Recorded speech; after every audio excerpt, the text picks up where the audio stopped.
بسم اللہ الرحمن الرحیم۔ سامعین کرام، ہم نے غزوہ بدر کو تفصیل کے ساتھ شروع کیا ہوا ہے۔ غزوہ عشیرہ جو پیش آیا تھا، جس میں قریش کا ایک قافلہ ابو سفیان کی قیادت سے مکہ سے شام جاتے ہوئے مسلمانوں سے بالخصوص نبی کریم صلی اللہ علیہ وسلم سے بچ نکلا تھا، وہ جب واپس آ رہا تھا تو آپ صلی اللہ علیہ وآلہ وسلم نے مدینہ کے لوگوں کے درمیان یہ بات کی کہ کفار کا جو قافلہ ہے مشرکین کا، وہ واپس آ رہا ہے اور مال غنیمت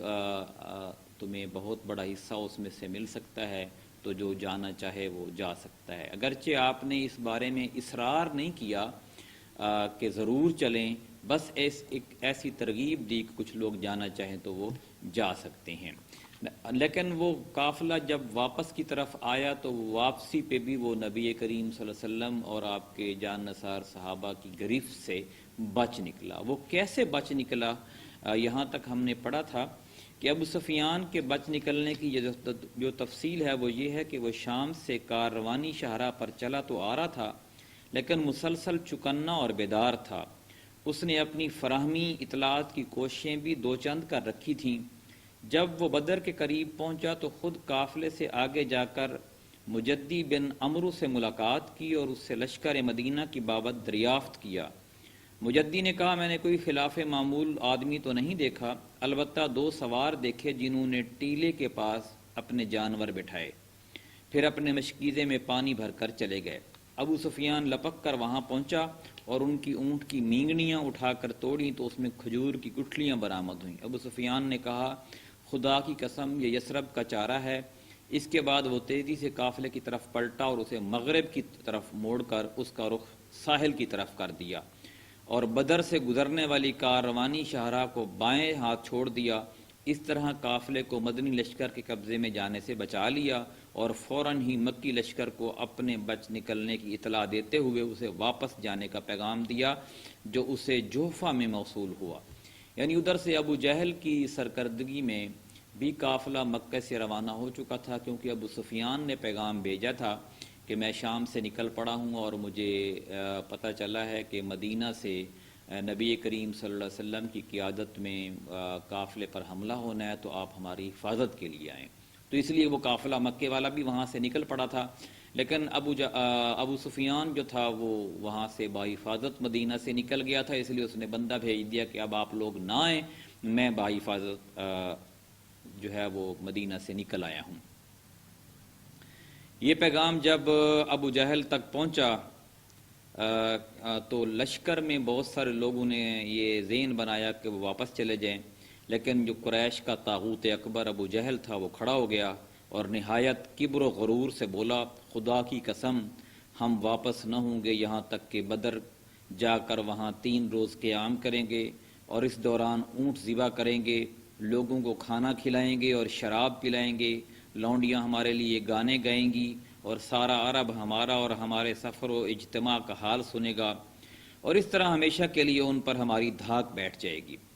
لیکن ابو جہل کے برعکس اخنس بن شریک نے یہی مشورہ دیا کہ واپس چلے چلو، مگر لوگوں نے اس کی بات نہ مانی، اس لیے وہ بنو زہرہ کے لوگوں کو ساتھ ملا کر واپس ہو گیا، کیونکہ وہ بنو زہرہ کا حلیف اور اس لشکر میں ان کا سردار تھا۔ بنو زہرہ کی کل تعداد کوئی 300 تھی، ان کا کوئی بھی آدمی جنگ بدر میں حاضر نہ ہوا۔ بعد میں بنو زہرہ اخنس بن شریک کی رائے پر حد درجہ شاداں و فراں تھے اور ان کے اندر اس کی تعظیم و اطاعت ہمیشہ برقرار رہی۔ بنو زہرہ کے علاوہ بنو ہاشم نے بھی چاہا کہ واپس چلے جائیں، لیکن ابو جہل نے بڑی سختی کی اور کہا کہ جب تک ہم واپس نہ ہوں گے یہ گروہ ہم سے الگ نہ ہونے پائے۔ غرض لشکر نے اپنا سفر جاری رکھا۔ بنو زہرہ کی واپسی کے بعد اب اس کی تعداد 1000 رہ گئی تھی اور اس کا رخ بدر کی جانب تھا۔ بدر کے قریب پہنچ کر اس نے ایک ٹیلے کے پیچھے پڑاؤ ڈالا۔ یہ ٹیلہ وادی بدر کی حدود پر جنوبی دہانے پر کے پاس واقع ہے۔ ادھر مدینہ کے ذرائع اطلاعات نے رسول اللہ صلی اللہ علیہ وسلم کو، جبکہ ابھی آپ راستے ہی میں تھے اور وادی زفران سے گزر رہے تھے، قافلے اور لشکر دونوں کے متعلق اطلاعات فراہم کیں۔ آپ نے ان اطلاعات کا گہرائی سے جائزہ لینے کے بعد یقین کر لیا کہ اب ایک خون ریز ٹکراؤ کا وقت آ گیا ہے۔ اور ایک ایسا اقدام ناگزیر ہے جو شجاعت و بصالت اور جرأت و جسارت پر مبنی ہو، کیونکہ یہ بات قطعی تھی کہ اگر مکی لشکر کو اس علاقے میں یوں ہی دندناتا ہوا پھرنے دیا جاتا تو اس سے قریش کی فوجی ساکھ کو بڑی قوت پہنچ جاتی اور ان کی سیاسی بالادستی کا دائرہ دور تک پھیل جاتا، مسلمانوں کی آواز دب کر کمزور ہو جاتی، اور اس کے بعد اسلامی دعوت کو ایک بے روح ڈھانچہ سمجھ کر اس علاقے کا ہر کس و ناکس جو اپنے سینے میں اسلام کے خلاف کینہ و عداوت رکھتا تھا شر پر آمادہ ہو جاتا۔ پھر ان سب باتوں کے علاوہ آخر اس کی کیا ضمانت تھی کہ مکی لشکر مدینے کی جانب پیش قدمی نہیں کرے گا اور اس معرکہ کو مدینے کی چار دیواری تک منتقل کر کے مسلمانوں کو ان کے گھروں میں گھس کر تباہ کرنے کی جرت اور کوشش نہیں کرے گا؟ جی ہاں، اگر مدنی لشکر کی جانب سے ذرا بھی گریز کیا جاتا تو یہ سب کچھ ممکن تھا، اور اگر ایسا نہ بھی ہوتا تو مسلمانوں کی ہیبت و شہرت پر تو بہرحال اس کا نہایت برا اثر پڑتا۔ حالات کے اس اچانک اور پرخطر تبدیلی کے پیش نظر رسول اللہ صلی اللہ علیہ وسلم نے ایک اعلیٰ فوجی مجلس شورا منعقد کی، جس میں درپیش صورتحال کا تذکرہ فرمایا اور کمانڈروں اور عام فوجیوں سے تبادلہ خیالات کیا۔ اس موقع پر ایک گروہ خون ریز ٹکراؤ کا نام سن کر کانپ اٹھا اور اس کا دل لرزنے اور دھڑکنے لگا۔ اسی گروہ کے متعلق قرآن پاک کی یہ آیت نازل ہوئی: جیسا کہ تجھے تیرے رب نے تیرے گھر سے حق کے ساتھ نکالا اور مومنین کا ایک گروہ ناگوار سمجھ رہا تھا، وہ تجھ سے حق کے بارے میں اس کے واضح ہو چکنے کے بعد جھگڑ رہے تھے، گویا وہ آنکھوں دیکھتے موت کی طرف ہانکے جا رہے تھے۔ لیکن جہاں تک قائدین لشکر کا تعلق ہے تو حضرت ابو بکر اٹھے اور نہایت اچھی بات کہی، پھر حضرت عمر اٹھے اور انہوں نے بھی نہایت عمدہ بات کہی، پھر حضرت مقداد اٹھے اور عرض پرداز ہوئے: اے اللہ کے رسول، اللہ نے آپ کو جو راہ دکھلائی ہے اس پر رواں دواں رہیے، ہم آپ کے ساتھ ہیں، خدا کی قسم ہم آپ سے وہ بات نہیں کریں گے جو بنی اسرائیل نے موسیٰ علیہ السلام سے کہی تھی کہ جیسے انہوں نے کہا تھا کہ تم اور تمہارا رب جاؤ اور لڑو، ہم یہیں بیٹھے ہیں، بلکہ ہم یہ کہیں گے کہ آپ اور آپ کے پروردگار چلیں اور لڑیں، اور ہم بھی آپ کے ساتھ ساتھ لڑیں گے۔ اس ذات کی قسم جس نے آپ کو حق کے ساتھ مبعوث فرمایا ہے، اگر آپ ہم کو برق غماد تک لے چلیں تو ہم راستے والوں سے لڑتے بھیڑتے آپ کے ساتھ وہاں بھی چلیں گے۔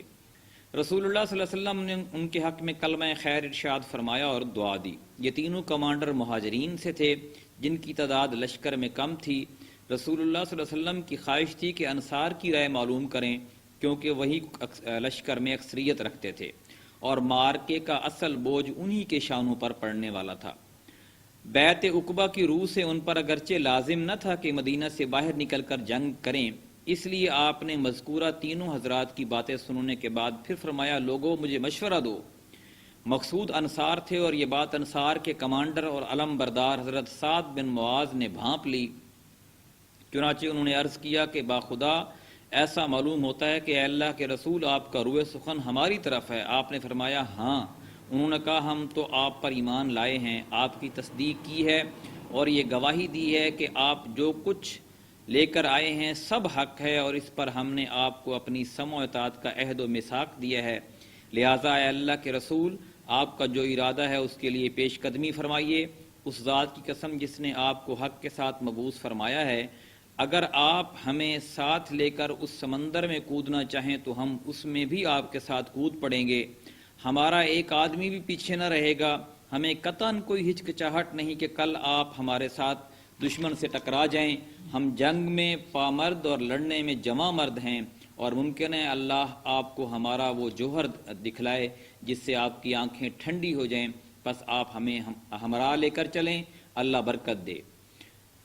حضرت سعد کی یہ بات سن کر رسول اللہ صلی اللہ علیہ وسلم پر خوشی کی لہر دوڑ گئی، آپ پر نشاط طاری ہو گئی۔ آپ نے فرمایا چلو اور خوشی خوشی چلو،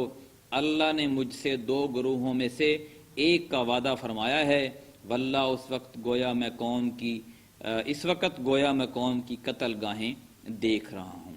آگے انشاءاللہ کل سے ہم مزید اسلامی لشکر کا جو بقیہ سفر ہے وہ پڑھیں گے اور کیسے وہ غزوہ بدر یعنی بدر کے مقام پر پہنچتا ہے۔ جزاک اللہ۔